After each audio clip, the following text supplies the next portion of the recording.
In this video, learn about the ENFP ego fulfillment fantasy, what ENFPs do that ultimately makes them feel empty inside. So, in this video, this is a warning and it's about extroverted thinking. And here's the thing, what I found with ENFPs is that ENFPs, they are really good at extroverted thinking. Now, if it's extroverted, that means it's easy, it's within your comfort zone as an ENFP extrovert. And if it's thinking, that means it's unvalued. That means while you can be good at it, you can be really good at thinking as a feeling type, you might not get any sense of value or gratification from doing it. So here's the thing, ENFPs often put a lot of coins into this function. They spend a lot of time working on it, they start looping on it, they start focusing on it, and they start thinking, if I go into this function and if I develop it, I'm gonna magically fix my life and everything is gonna come into place. But here's the thing, most ENFPs that go into this function end up feeling kind of empty afterwards. And why is that? Why does this function not give you any joy as an ENFP? Well, the secret is that it's a thinking function. Thinking functions can be really good and really useful for an ENFP and can provide a lot of benefit. However, they don't give you an intrinsic sense of meaning or joy. When I discovered the flow code, I recognized that your 4 letters represent what you need to do in order to feel flow, value, meaning, happiness.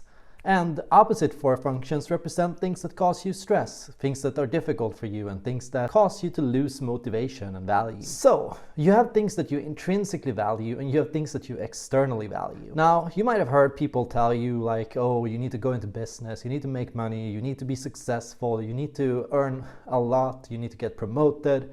You need to be efficient, productive, and valued. Everything you do has to serve a purpose and a function. And if you're not doing that, you're wasting your time. And you might end up feeling like it kind of sucks, you know.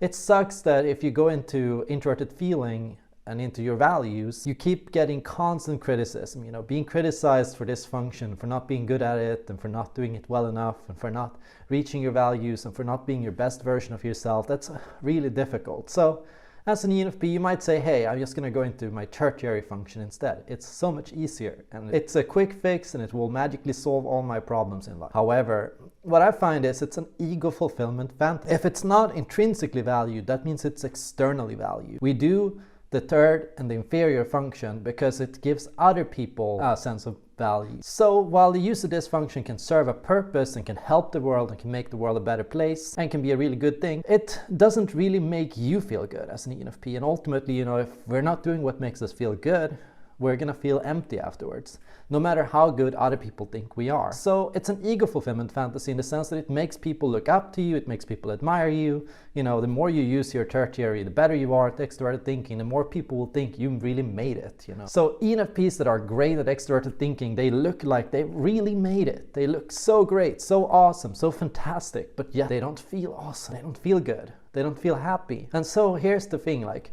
I've fixed my problems, I've been productive, I've gotten into business, I've gotten into sales, I've been in finance, you know, I don't know what your story is, but no matter what it is you've done, feels like, you know, there's something that's missing in your life. Ultimately, for an ENFP, the feeling function are what give you a sense of value and meaning. So if you feel like your life is missing purpose, you probably need to connect with your feeling. And here's the thing you want to recognize, that is that your feelings are information. Your feelings are there constantly telling you about your life and how you feel about things.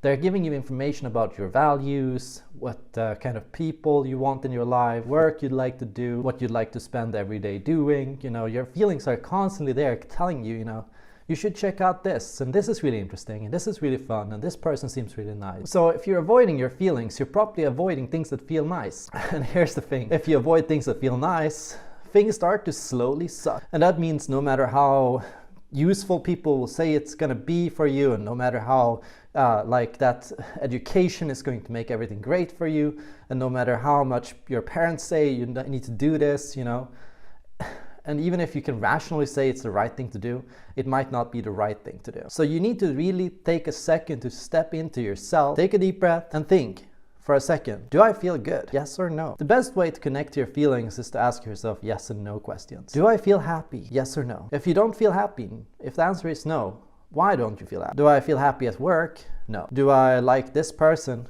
No. What don't I like about this person?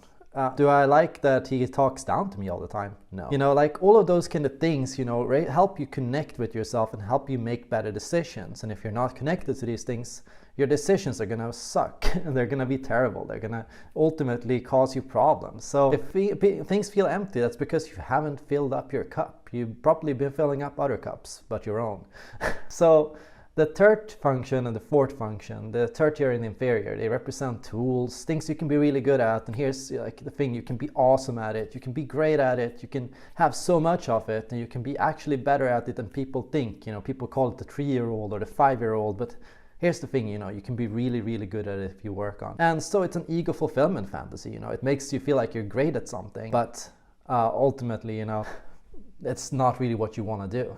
So why are you spending time doing it? Well, it makes people admire you. It makes people look up to you. It makes people think that your life is perfect, even if it's not. So you have a higher self. You have a higher ideal, a higher version of yourself that's constantly telling you, you know, what you should be doing, what would make your life better, what would make you happy. So you have to kind of tune out of your ego for a second. Stop thinking about what other people want from you and start connecting to what you want from yourself. So what do you want from yourself? Let me know in the comments down below. Thank you so much for watching and see you all in the next video.